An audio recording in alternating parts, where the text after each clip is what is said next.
Assalamualaikum warahmatullahi wabarakatuh. Selamat datang kawan-kawan semuanya di channel Riam Biru.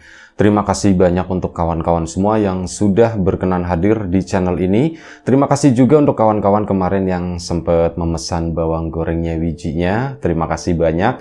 Dan kali ini ada satu cerita datang dari Mbak Rini di Solo. Mbak Rini menceritakan tentang pengalaman bapaknya, itu namanya Pak Tukiran. Jadi Pak Tukiran itu pernah mengalami satu pengalaman horor beserta keluarganya.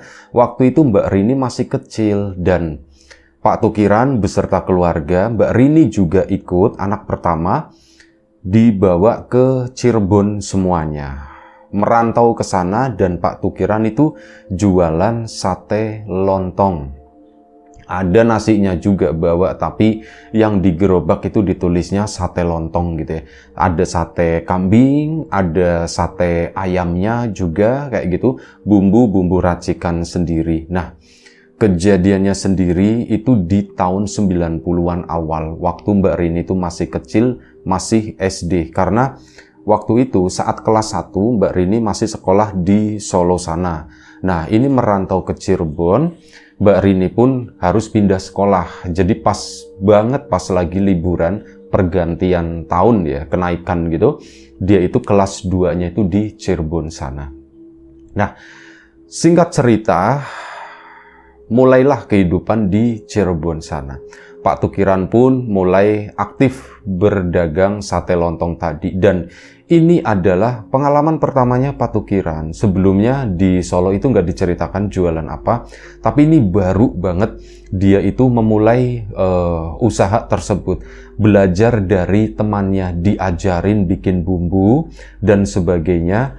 Latihannya itu di Solo sana. Dan setelah dicobain sama ibu, sama Mbak Rini juga, enak-enak gitu kan. Ya udah, siap jual begitu kan, pede dengan jualannya tersebut. Pak Tukiran pun memulai semuanya itu benar-benar dari nol, ngontrak rumah di sana dan yaitu mulai meracik, nyoba-nyoba sedikit dulu, kurang lebih selama beberapa hari, 3 hari.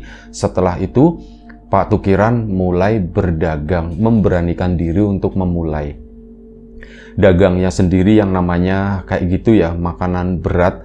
Itu Pak Tukiran berangkat dari sore hari sekitar jam 4 atau jam 5. Nanti pulang-pulang itu biasanya jam 12 atau lambat-lambatnya itu jam 1 pagi.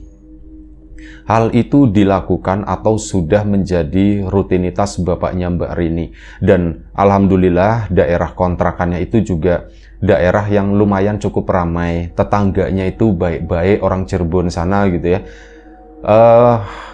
Baru beberapa hari aja itu kayak ibu itu udah punya temen, bapak itu juga udah ada beberapa kenalan di sana. Mbak Rini pun sama, akhirnya ada teman, cepat membaur lah dengan lingkungan tersebut yang ramai meskipun kendala bahasa itu sedikit bermasalah. Jadi ini kebetulan di daerah Cirebonnya yang pakainya bahasa Jawa-Jawa kasar itu ya. Kan ada daerah Cirebon yang dekat Kuningan, terus ke sana itu kan pakai bahasanya itu udah bahasa Sunda, itu daerah campuran ya di Cirebon itu. Nah ini yang bahasanya tuh bahasa Jawa, tapi itu ya sama orang Solo, Mbak Rini biasa bahasanya bahasa sana itu kan, kadang ini ngomong apa gitu, ada sedikit kebingungan di sana. Tapi hal itu namanya juga anak kecil gitu ya, komunikasinya itu nggak semata-mata mengandalkan kata-kata, tapi pakai gerakan kayak gitu itu juga udah paham sebenarnya. Nah, hal itu nggak menjadi masalah dan akhirnya berdaganglah bapaknya itu ya. Bapaknya Mbak Rini mulai dagang tersebut. Awal-awal ya semuanya alhamdulillah itu lancar. Jadi kayak masakan bapaknya Mbak Rini itu, Pak Tukiran tadi, kayak diterima sama lidahnya orang Cirebon lah. Ini bapak saat pulang cerita gitu ya. Saat pulang itu mereka itu pada suka bu. Pada suka bumbunya tuh seperti ini gini, apalagi agak sedikit pedes kayak gitu. Mereka tuh suka sama yang pedes-pedes. Oh gitu ya, sudah pak. Kalau kayak gitu sambelnya nanti ditambahin lagi bikinnya. Iya. Ya, dari situlah alhamdulillah dagangnya bapaknya itu mulai lancar, mulai laris sampai berbulan-bulan. Sampai Mbak Rini sendiri itu udah ya kayak merasa jadi orang situ gitu ya. Udah temannya banyak, udah kayak lingkungan sendiri, keluar main sama teman-temannya, masih di tahun 90-an ya. Itu keluar sama teman-temannya dan sebagainya. Kalau siang hari malam itu udah sekitar jam 8 itu udah disuruh masuk karena besok juga mau sekolah, dan lingkungan di tempat tersebut itu maksimal jam 9. Anak-anak itu udah suruh masuk semua, udah sepi. Cuman Mbak Rini karena anak perempuan, jam 8 itu udah disuruh masuk. Ya belajar-belajar dulu, siap-siap tidur. Sementara bapaknya mencari nafkah keliling-keliling sana. Pokoknya daerah Cirebonnya mana itu nggak diceritakan. Pada suatu hari, bapaknya Mbak Rini itu pulang. Jadi ini kejadian awal banget pertama gitu ya. Bapaknya Mbak Rini itu pulang sekitar jam 10. Nah, jam 10 malam tumben banget pulang. Mbak Rini juga baru ngeliat sebentar gitu ya. Ada kegaduhan di depan sana, di mana ada suara beberapa warga juga di situ. "Oh mas, sampean kenang apa mas? Kenang apa mas?" gitu kan. Ya, si bapaknya Mbak Rini pun menjelaskan. Dari situ Mbak Rini pun mendengar, ini ada apa? Ibunya Mbak Rini juga kayak mungkin, ini kayak suara suamiku tapi kok di depan rame. Ibu kan langsung bergegas beranjak, lagi nemenin tidur Mbak Rini, langsung beranjak turun dari ranjang. Mbak Rini pun akhirnya jadi penasaran, ikut bangun juga. Nah, kesitulah ke depan Mbak Rini menyaksikan gerobak bapaknya itu di bagian kacanya ada yang pecah, dan beberapa piring juga terlihat kayak gitulah, nggak lengkap gitu ya. Piringnya itu nggak terlalu banyak, ada beberapa bagian gerobak yang rusak, kotor juga, seperti ada bumbu-bumbu yang tumpah di sana. Ya Mbak Rini kenapa sedih gitu kan. Cuman untungnya ngelihat Pak Tukiran sendiri, beliau itu nggak terjadi apa-apa, maksudnya paling ada ketumpahan bumbu sedikit kayak gitu kan, nggak ada lecet, nggak ada apa. Nah di sana dibantuin sama warganya itu baik-baik, tetangganya dibersihkan segala macam, sampai akhirnya Mbak Rini pun nggak banyak ngomong di situ, hanya menyaksikan, hanya merekam apa yang terjadi malam itu. Sampai udah beres semua di depan sana, bapaknya Mbak Rini pun akhirnya masuk ke dalam rumah. Nah di situ bapak baru cerita. Mbak Rini sendiri tuh disuruh tidur. "Udah Rini, kamu tidur, soalnya udah malam." "Iya Pak, iya Bu." Mbak Rini masuk ke kamar tapi ya ndak tidur, pasang telinga nguping. Nah di sana bapak itu cerita, tadi waktu lagi jualan gitu kan, ada yang beli Bu. Bapak itu sebenarnya udah lewat daerah situ, ya udah beberapa kali, ini bukan yang pertama. Karena lumayan ada langganan di sana, kata bapak, masuk ke daerah tersebut, dan bapak itu tahu di sana itu ada rumah kosong. Rumah yang cuman ya dibilang tinggal 50% lah, tinggal setengahnya. Itu kan lagi musim kemarau, kering, rumput-rumput pun nggak terlalu tumbuh. Yang ada tuh ya rumput-rumput udah mulai mengering semacam itu ya. Nah ini ada satu rumah nggak tahu, mungkin bangunan-bangunan sekitar tahun 50 atau 60 tahunan, udah terbengkalai. Cuman jadi ini rumah depan samping-sampingnya itu nggak ada pohon sama sekali. Di sebelah kanan ada rumah warga, di sebelah kiri pun ada rumah warga. Nah rumah tersebut bapak itu tahu banget, atapnya itu udah nggak ada, atap itu udah runtuh, cuman tinggal tembok-tembok sama ada kusen-kusennya itu masih ada di sana. Dan sepertinya kalau dilihat-lihat itu sebenarnya nggak runtuh, mungkin runtuh, tapi genteng-gentengnya itu udah dibersihin. Jadi memang di dalam puing-puing tersebut itu terlihat bersih, kata bapak. Bapak itu soalnya beberapa kali lewat di sana itu sewaktu masih sore, bukan malam hari udah gelap gitu. Jadi melihat kondisi di dalamnya itu dari luar itu kelihatan banget. Soalnya pintu juga udah nggak ada, jendela itu juga nggak ada. Melompong lah kelihatan gitu ya. Ya ada beberapa coretan di tembok dan sebagainya. Itu kayak gitu. Nah malam tadi Bu, bapak itu udah tahu kayak dibikin lupa atau gimana. Ada yang nyetop, ada yang manggil, "Pak, satenya masih Pak?" Nanya begitu seorang ibu-ibu. "Oh nje Bu, masih Bu, masih ada." Bapak pun kesana. Awalnya itu sempat kepikiran, loh ini aku di mana gitu kan, ini bener atau salah sih. Sebelah bapak udahlah gitu ya, nggak mau mikir ke arah sana Bu. Sebenarnya udah mau keinget, udah mau nyadar kalau rumah yang Bapak masukin ke halamannya itu adalah rumah kosong tadi. Nah, Bapak pun berhenti di sana kan. Ada seorang ibu-ibu itu nyetop, "Pak, kami mau 2 porsi," katanya begitu. Akhirnya ya sudah tak bikinin sate kambing sama sate ayam. Cuman nggak usah dikasih bumbu. Ya Bapak kan nanya, "Loh Bu, nanti kalau nggak dikasih bumbu, ini rasanya gimana Bu?" gitu. "Emang suka Bu punya bumbu sendiri atau bagaimana?" kata si Pak Tukir. "Atau bumbunya mau dipisah aja?" kata Bapak itu bilang begitu. Nah, kata si ibu tadi, "Ndak usah Pak, ndak usah dikasih bumbu," kata si ibu. "Udah biarin aja dagingnya aja." Oh ya sudah. Sementara Bapak kan memang sate ayamnya itu belum dibumbuin selama belum dipanasin gitu ya. Sate kambingnya apalagi belum dikasih. Akhirnya sudah tak bikin sesuai dengan apa yang diminta sama pembeli tersebut. Udah selesai nih 2 porsi gitu kan, 1 piring. Nanya, "Bu mau pakai nasi?" "Boleh Pak pakai nasi," gitu ya. Nasinya juga 2. Akhirnya tak bikinin, tak bawain nasi ke sana. 4 piring, 2 piring itu sate, 2 piring itu nasinya. Bapak pikir itu kan nanti buat suaminya atau anaknya atau gimana, dan itu memang pakai piringnya Bapak, artinya kemungkinan mau dimakan di situ. Biasanya meskipun Bapak sedia piring kayak gitu, kebanyakan orang beli itu bawa piring sendiri, jadi Bapak nggak usah lama-lama nunggu kan. Akhirnya sudah tak bikinin, tak taruh di sana.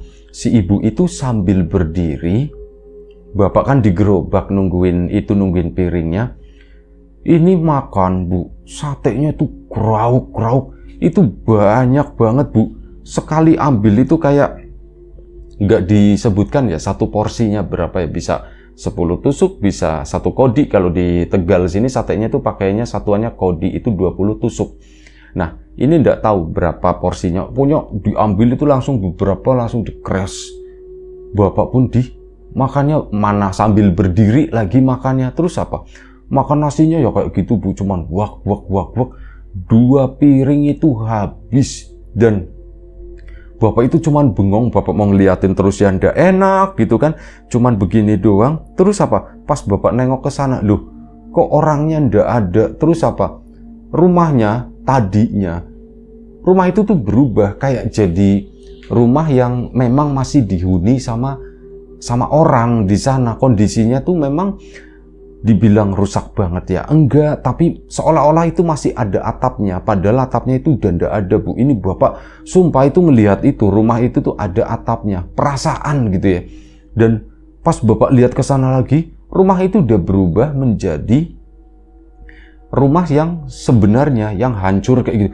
Bapak kan di situ astagfirullahaladzim, loh kok berhenti di sini gitu kan, pikirnya Bapak, kok Bapak berhenti di sini? Dan si ibu-ibu tadi tuh siapa? Si ibu tadi tuh kemana orangnya gitu? Mana piringnya tergeletak di sana di depan itu ya.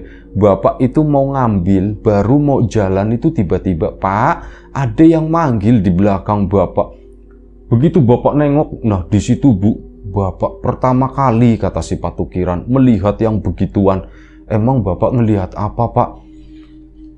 Ibu pocong, tahu kan pocong? Iya pocong ya kayak gitu Pak. Nah ini tuh beda Bu. Jadi pocong, ini si ibu-ibu tadi mukanya tuh kecil gitu ya, cuman segitu.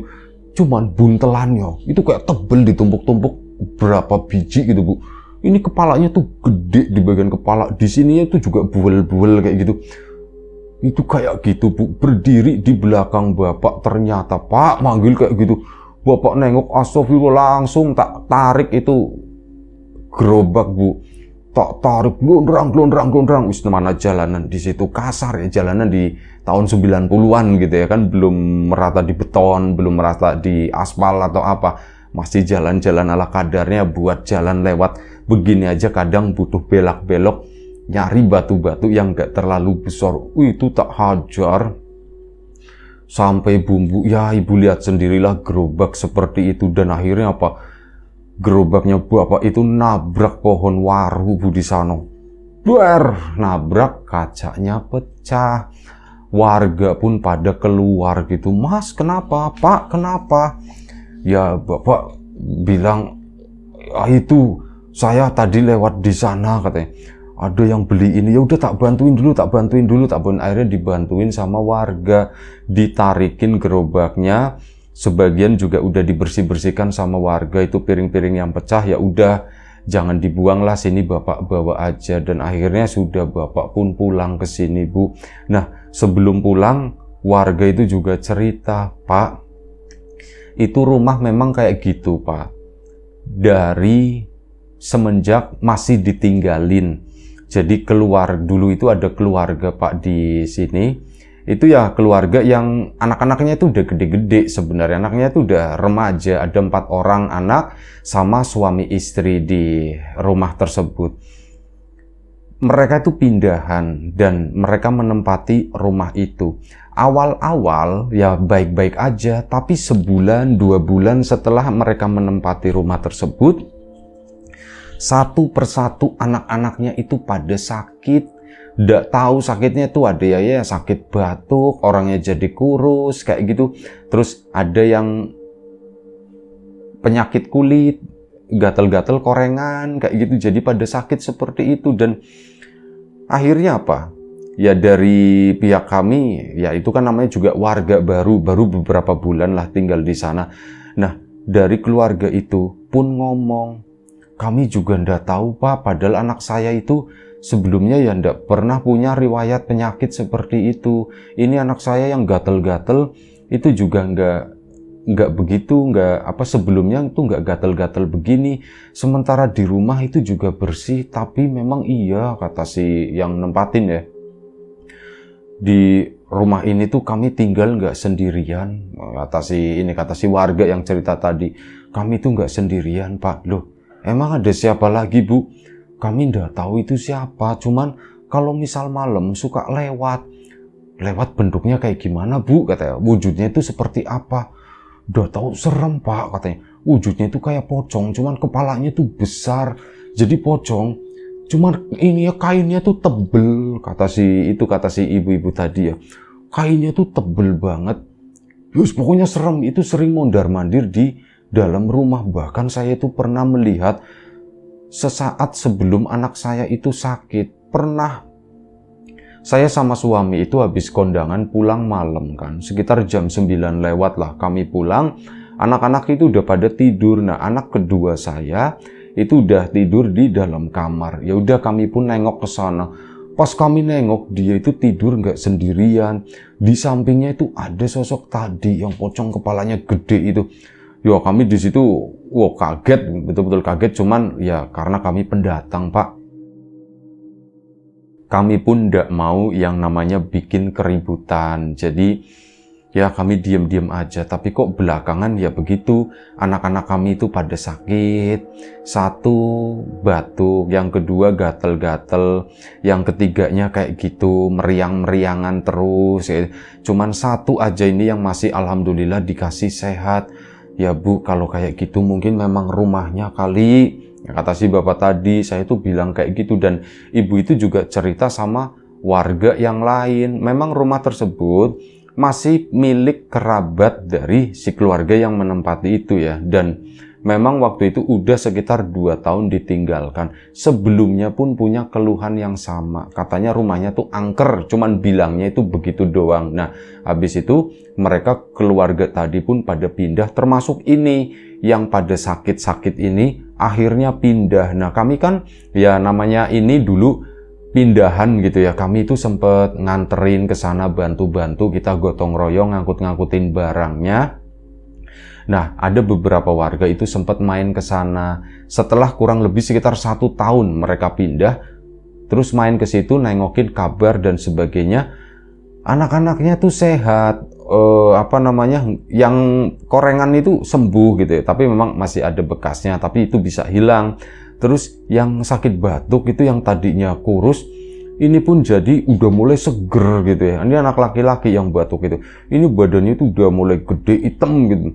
Udah serem lah. Dulu itu ceking banget. Sama yang itu tadi yang di bawah, yang anak kecil itu yang kelentra-kelentru gitu, yang bawaannya tuh meriang-meriang terus, itu juga terlihat ya inilah, pokoknya seneng lah. Beda keluarga tadi dibandingin saat itu saat menempati rumah tersebut itu beda banget. Nah itu dulu itu kayak gitu. Jadi kami sendiri para warga sebenarnya nggak pernah mengalami, nggak pernah ya ada isu-isu di situ angker, terus ada warga yang pernah lihat setan atau apa, itu nggak pernah.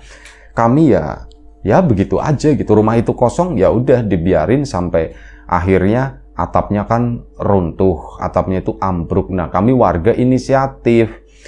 Karena yang punya rumah nggak pernah nengokin ke sini, akhirnya itu yang namanya genteng, namanya kayu, kalau dibiarkan itu kan nanti jadi sarang ular atau apa. Ya udah mendingan diambilin aja gitu kan. Udah mendingan diambilin, kita manfaatkan untuk fasilitas umum, dan itu genteng-genteng dipakai untuk bikin posko, untuk bikin apa, pokoknya yang nggak dipakai untuk keperluan pribadi, rumah pribadi gitu nggak, tapi keperluan warga kayak gitu. Akhirnya ya itu terlihat bersih, agak sedikit terang, setidaknya nggak jadiin sarang ular lah. Ya begitu Pak ceritanya gitu. Lah sampean sendiri gimana? Ya begitu. Saya tuh ada yang beli itu ibu-ibu pertama, cuman makan satenya tuh kayak gitu kan. Dan pas waktu saya mau datang ya kayak gitu Pak. Ya wis lah. Buat pelajaran Bapak aja kalau lewat ke sana, ya udah diinget-inget gitu ya Pak ya. Jangan kalau misal ada yang mau beli, ya udah Bapak bilang aja maaf nggak dijual atau gimana Pak gitu. Ya Bapak pun udah ketawa, ya Bapak pulang. Begini di jalan itu banyak yang nanyain, Bu, loh Pak kenapa Pak, soalnya itu kan bumbu-bumbu tumpah-tumpahannya itu masih ada. Loh Pak kenapa Pak? Ya seperti itulah yang dialami oleh Bapak Bu.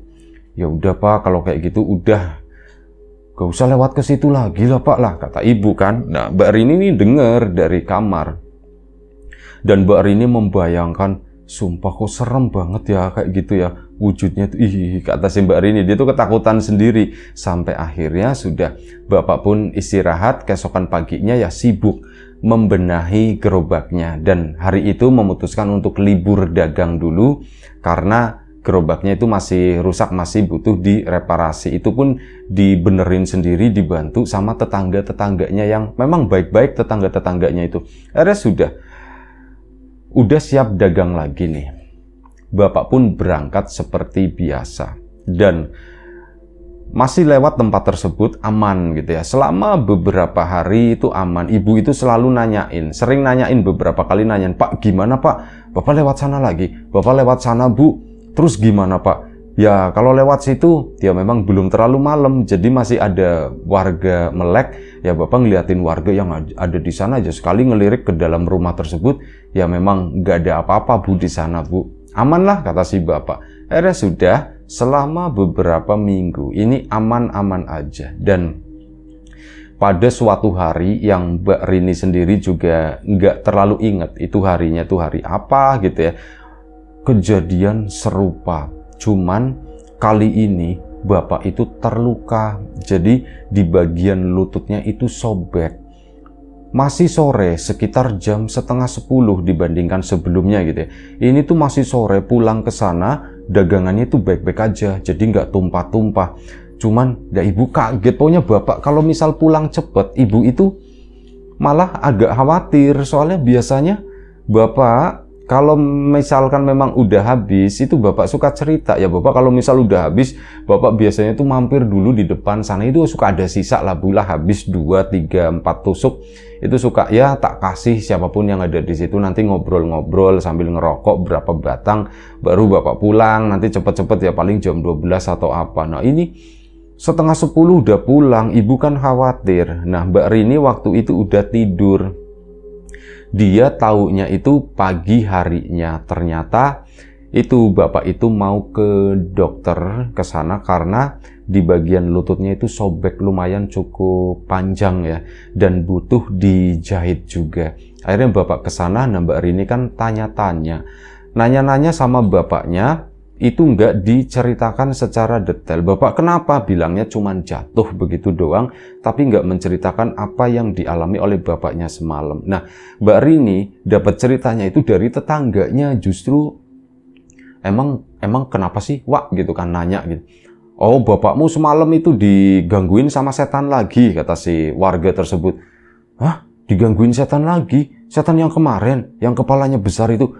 Bukan, kali ini tuh bukan. Jadi Bapak bapakmu itu ya lagi dagang biasa lah. Nah, dia itu ngelewat di daerah yang biasa dilewatin sama bapakmu sebenarnya, cuman malam itu bapakmu kebelet pipis. Ini ceritanya ya, karena bingung, aduh mau di mana ya, mau di mana. Akhirnya apa? Bapakmu itu ya pipis sembarangan di kebonan kayak gitulah, nyari tempat yang agak sedikit gelap sambil bawa air buat cuci tangan gitu ya. Itu bapakmu pipis di sana. Nah, udah buang air di situ, udah cuci tangan dan sebagainya.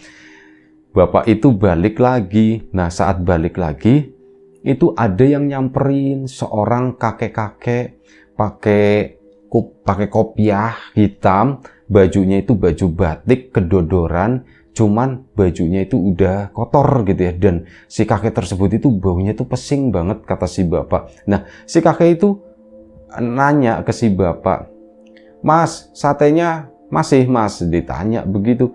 "Oh iya masih Pak," katanya. "Masih Pak, saya minta," katanya begitu. "Oh iya Pak, minta berapa Pak?" Bapak pun udah ngeh gitu, oh minta itu ya sudah enggak apa-apa lah gitu. "Bapak minta berapa?" "Ya saya minta 1 porsi," kata si kakek tersebut. Akhirnya sudah si bapak pun ngebakar satenya kan, diangetin gitu, diangetin. Terus pas udah mau selesai, si kakek itu diem aja di sana gitu kan, sambil ngeliatin itu, sambil hidungnya itu kayak ngirupin aromanya kayak gitu, disedot-sedot terus, kata si bapaknya Mbak Rini, kata si warga tersebut yang dapat cerita dari si bapaknya. Akhirnya sudah dibakar. Nah kan ini udah mateng, kata si bapak, dan diangkat. "Lah itu masih mentah," kata si kakek. "Loh Pak, ini udah mateng Pak, nanti kalau misal dibakar kegosongan Pak." "Ndak apa-apa, aku iku seneng sing gosong-gosong," kata si kakeknya. Bapak pun ayo mikirnya simpel gitu ya. Oh ya sudah, mungkin orang tua kalau gosong itu enak kris gitu kali ya. Udahlah biarin aja. "Pak ini ndak apa-apa nih Pak, gosong kayak gini." "Udah ndak apa-apa," kata si kakeknya.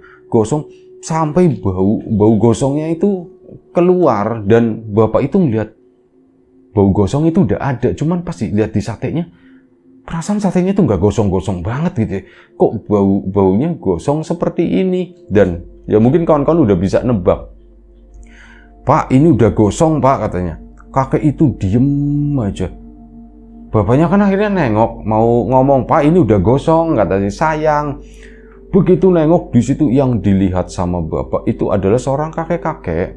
Ya seorang yang kecil, itu warnanya tuh hitam semua, dan itu mirip itu tadi sosok yang gosong gitu. Dan di sana si kakek itu tuh cuman ketawa-ketawa, cuman gegrek gitu doang, kekek. Nah di situ bapaknya si Mbak Rini, karena belajar dari pengalaman sebelumnya, kalau gerobak didorong, yang ada itu gerobaknya itu rusak. Akhirnya apa? Gerobaknya itu ditinggal. Bapak itu lari bener-bener lari sekencang-kencangnya gitu ya. Sampai ya itu akhirnya kesandung sesuatu, bapak pun jatuh. Ini di bagian lutut itu mungkin kena batu yang tajam di situ, dan akhirnya robek. Nah saat robek tadi ya warga kan juga masih pada melek jam segitu. "Loh Mas, kenapa Mas? Kenapa Mas?" "Aduh," kata si bau, liatin itu, dah berdarah, itu dibersihin. Akhirnya warga pun ngurusin luka dari si bapak tadi, dikasih obat merah dan macem-macem gitu ya waktu itu. Setelah itu tadi bapak pun diantar pulang. Bapakmu itu gerobaknya dianterin sama warga. Ya itu kayak gitu. Mas itu sampean tuh satenya tuh sampai gosong kayak gitu. "Emang tadi tuh ada yang beli, minta bilangnya," kata si bapak. "Itu ada yang minta, kakek-kakek. Dikasih yang udah mateng ndak mau, maunya dibakarnya itu yang lebih gosong." Dan ya kayak gitu terus. Pas saya nengok ke samping, ternyata itu kayak gitu, nggak tahu orang tua atau apa, pokoknya wujudnya itu udah gosong semacam itu. Nah di sana warga pun akhirnya cerita, "Sampean ngelihat itu setan gosong," katanya. "Iya, saya ngelihatnya itu setan, ya udah aki-aki itu udah gosong." Warga sambil nganterin itu pun akhirnya cerita ke bapakmu kalau dulu itu pernah ada satu kejadian, tapi udah lama banget, di seberang kebun yang bapakmu tadi pipis di sana, yang gerobaknya berhenti di situ, ke sana. Dulu banget, itu kan dulu itu masih terawat di sana. Waktu yang bapak-bapak sekarang udah gede, masih kecil, dulu zaman mereka masih kecil, di situ tuh bisa mainan bola, meskipun ada beberapa pohon kelapa gitu ya. Cuman di bawah sana itu bersih, soalnya apa? Selalu dirawatin. Namanya Mbah Midi, itu udah tua banget, udah sepuh. Dia suka ngebersihin kayak itu, jadi dipakai buat main sama anak-anak di sana. Nah, pada suatu hari, ini Mbah Midi kan sendirian, istrinya itu udah nggak ada, udah lama. Dia tuh hidup sebatang kara. Anak-anaknya itu nggak tahu kemana lah gitu, mungkin udah misah sendiri-sendiri, nggak pernah pada pulang atau apa. Nah, Mbah Midi itu sendiri dan seneng kayak gitu kalau misal sama anak-anak, terus misal bikinin apa, wayang-wayangan, dibikinin layangan-layangan kayak gitu. Jadi di tempat tersebut itu, meskipun Mbah Midi itu hidupnya sendiri, tapi selalu kayak gitu. Kayak jadi base campnya tuh anak-anak, terutama anak-anak cowok di sana ya. Kalau mainan-mainan apa minta dibikinin itu ya bikinnya tuh sama Mbah Midi, emang jago bikin itunya.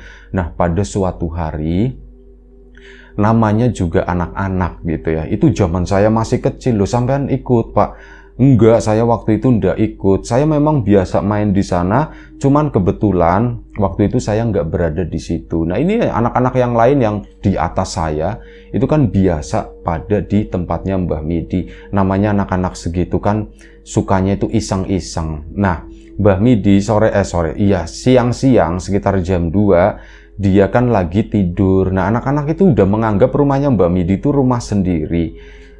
Masaklah, bikinlah sesuatu, nyalain tungku di sana, masak air, dan namanya anak-anak kan dipakai guyon, dipakai bercanda. Mbah Midi sendiri itu tidur di kamar sana, tapi ya bercandanya kayak gitu supaya Mbah Midi itu nggak kebangun. Ini bambu yang kebakar kayak obor itu dibegini-beginiin lah sama si anak-anak tersebut. Mungkin ada bara yang lompat ke sana, nyamber beberapa cadangan bahan bakar di situ. Ada daun pisang kering, ada kayu-kayu ranting-ranting yang memang udah kering dipakai buat tungku kayak gitu kan. Nah, gak lama setelah itu, ini anak-anak panik, nyadar, duh, kok nyala, rumahnya Mbak Midi itu kan rumah gubuk, rumah pakai anyaman bambu, dan itu udah bertahun-tahun, artinya itu udah kering gitu, atasnya juga semuanya tuh pakai bambu, udah kering semua. Yang namanya api itu nyebar cepet banget, dan anak-anak itu pun kabur pergi, rumah itu kebakar, dan ya itu warga pun, dan ini anak-anak, namanya anak-anak gitu, mau gimana lagi, mereka tuh nggak ngomong, nggak apa gitu ya, tahu-taunya ya warga itu pada ribut, itu rumah kebakar, rumahnya Mbak Midi kebakar, rumahnya Mbak Midi kebakar. Kami pun akhirnya ngumpul semuanya coba madamin itu, tapi karena api itu kuat banget, cepet banget, rumah itu pun habis dengan sendirinya dalam hitungan menit. Dan di situ warga itu mulai khawatir, Mbah Midi di mana? Mbah Midi di mana? Mbah Midi kan biasanya jam segini tidur, kata si anak-anak. Hah? Mbah Midi tidur? Katanya. Iya, biasanya jam segini tidur. Akhirnya kami pun nyariin gitu ya, dibuka-buka, dibongkar, ternyata ya ketemu Mbak Midi, cuman Mbah Midi itu dalam kondisi yang seperti itu, sudah hangus terbakar.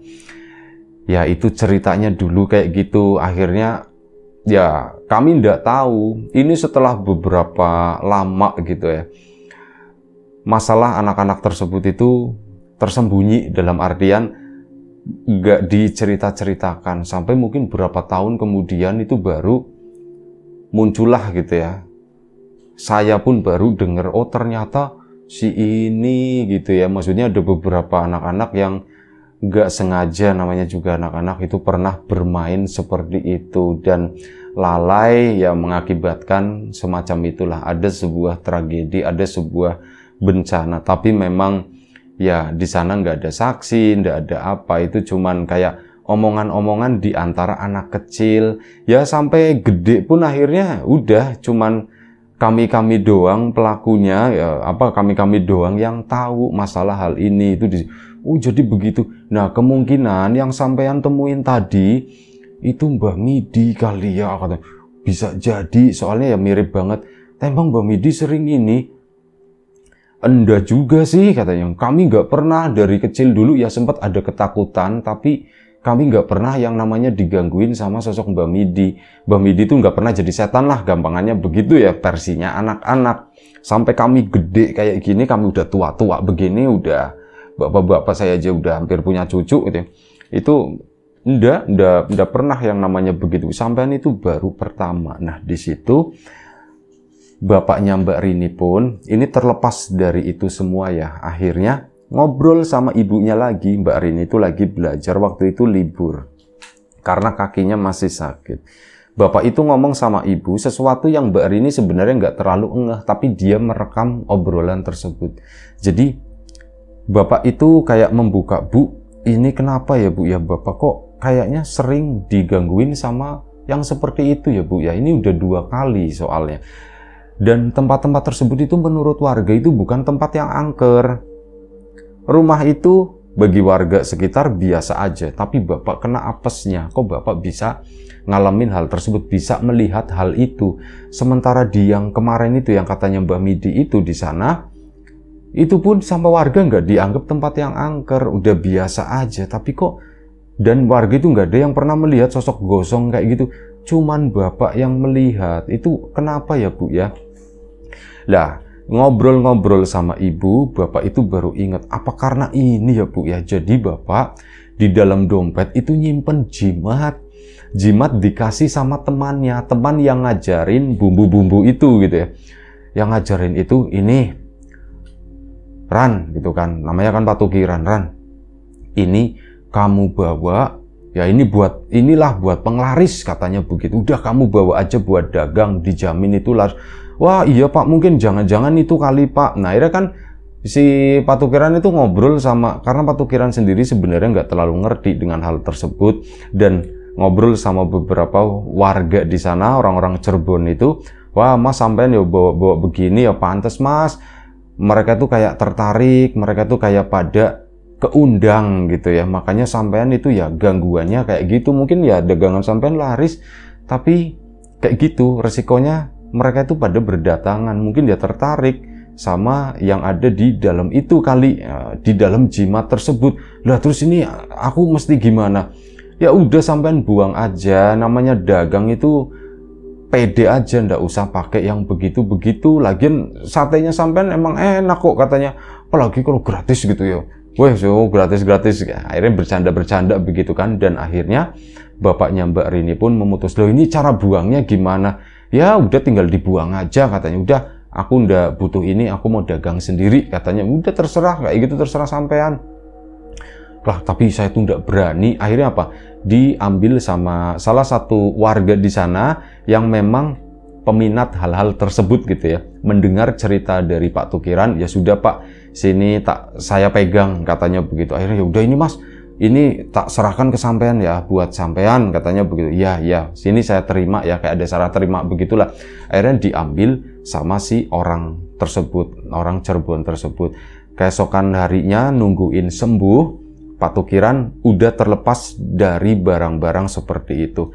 Mulai berdagang lagi ke sana, dan ya alhamdulillah dagangannya itu gak berubah, biasa aja. Rasa masih tetap, cuman waktu awal-awal dagang, trauma itu masih ada gitu ya.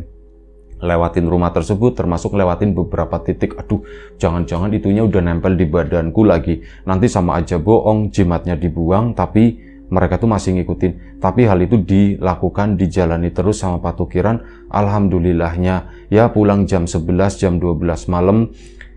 Gangguan-gangguan seperti itu memang ada, tapi sifatnya itu kayak jauh. Kayak misal mendengar suara ada orang ketawa, terus ada orang manggil gitu ya, tapi celingak-celinguk gak ada orang nongol. Artinya udahlah, cuman perasaanku doang kali ya, pikirnya Pak Tukiran. Dan ya setelah itu memang dia gak pernah yang benar-benar didatengin ngelihat gitu, itu gak pernah.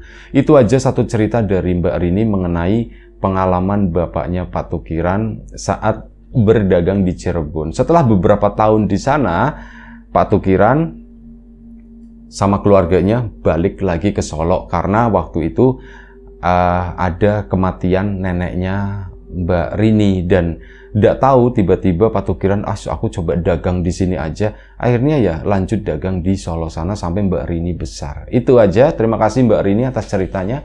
Kawan-kawan di rumah juga terima kasih banyak atas support dan dukungannya apapun itu, kawan-kawan subscriber, kawan-kawan membership, kawan-kawan yang udah kasih support dalam bentuk super thanks ke Riam Biru, terima kasih banyak.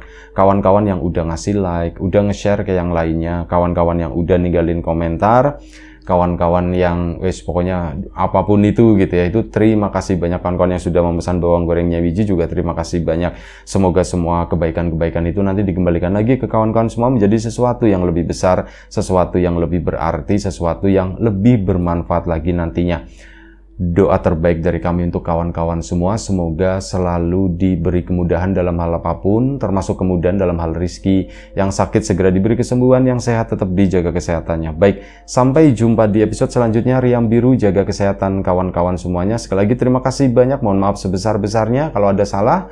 Assalamualaikum warahmatullahi wabarakatuh.